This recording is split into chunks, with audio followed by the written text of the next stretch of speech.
فرمایا یہی تو میں سمجھانا چاہتا ہوں، جو میرے محبوب کی حدوں کو توڑ دے گا حقیقت میں وہ میں رب کی حدوں کو توڑ دے گا۔ بولیے کس کی حدوں کو توڑ دے گا؟ اللہ کی حدوں کو۔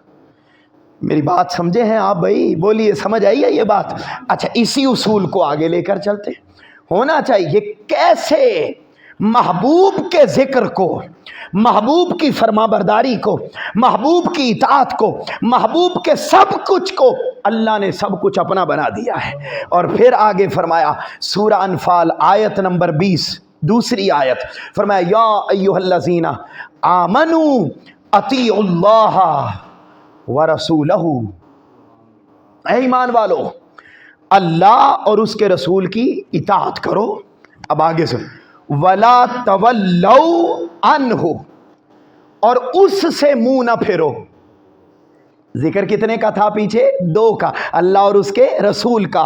ہونا کیا چاہیے تھا؟ اور ان سے منہ نہ پھیرو، لیکن قرآن کیا کہہ رہا ہے؟ اس سے منہ نہ پھیرو۔ باری تعالیٰ یہ ذکر 2 کا کیا، آگے اس کہا، ان نہیں کہا۔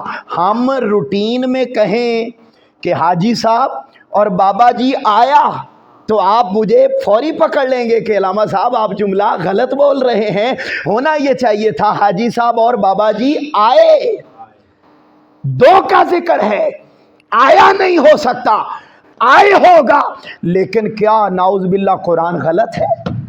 بولیے قرآن غلط نہیں ہے۔ اللہ اس قرآن کے ذریعے احادیث بھری پڑی ہیں، سیرت کی کتابیں بھری پڑی ہیں، آقا علیہ الصلاۃ والسلام کی عظمت کے چرچے ہر اعتبار سے بیان کیے جا سکتے ہیں، مگر اللہ کا شکر ہے کہ ہم کوشش کرتے ہیں کہ ہم رسول پاک کی عظمت آپ کو قرآن سے سکھائیں اور قرآن سے بتائیں، جس کو کوئی جھٹلا نہیں سکتا۔ اب حاضرین محترم، اللہ رب العزت فرما رہے ہیں اے ایمان والو اللہ اور اس کے رسول کی اطاعت کرو اور اس سے منہ نہ پھیرو۔ باری تعالیٰ ہونا چاہیے تھا ان سے منہ نہ پھیرو، تو اس کیوں کہہ رہا ہے؟ فرمایا اس لیے کہہ رہا ہوں کہ جو میرے محبوب کے در سے پھر جائے گا حقیقت میں وہ میرے در سے بھی پھر جائے گا۔ میرا در اور میرے محبوب کا در یہ دونوں جدا نہیں ہیں۔ جیسے میں نے اپنے محبوب کو سلطان بنایا اور اس کے ذکر کو اپنا ذکر بنا دیا، ایسے میں نے محبوب کی اطاعت کو اپنی اطاعت بنا دیا اور محبوب کے در سے منہ پھیر لینے کو میں نے اپنے در سے منہ پھیرنا قرار دے دیا ہے۔ یہ عظمت تاجدار کائنات کی، یہ رفعت تاجدار کائنات کی کہ بات حضور کی ماننی ہے، لیکن حقیقت میں وہ حضور کی نہیں، کس کی مان رہے ہیں؟ اللہ کی مان رہے ہیں۔ اب یہ کہنا کہ یہ تو شخصیت پرستی ہے، یہ تو آپ رسول پاک کا حد سے زیادہ ذکر کرتے ہیں، بھئی ہم کون ہوتے ہیں حد سے زیادہ ذکر کرنے والے؟ جب ان کا ذکر بڑھایا ہی بے حد نے ہے، تو جس نے جب بڑھانے والے کی حد کوئی نہیں، تو جس کا ذکر بڑھ رہا ہے اس کی بھی کوئی حد۔ 2 آیتیں ہو گئیں، تیسری آیت بڑی خوبصورت، آپ کا ایمان تازہ ہوگا۔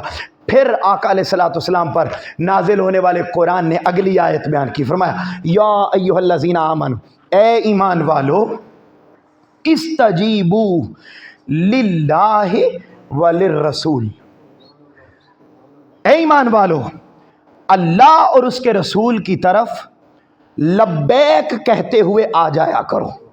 بولو کس کس کی طرف آیا کرو؟ اللہ اور اس کے رسول۔ آگے ذرا سنیے، اذا دعاکم، جب وہ تمہیں بلائے۔ ہونا کیا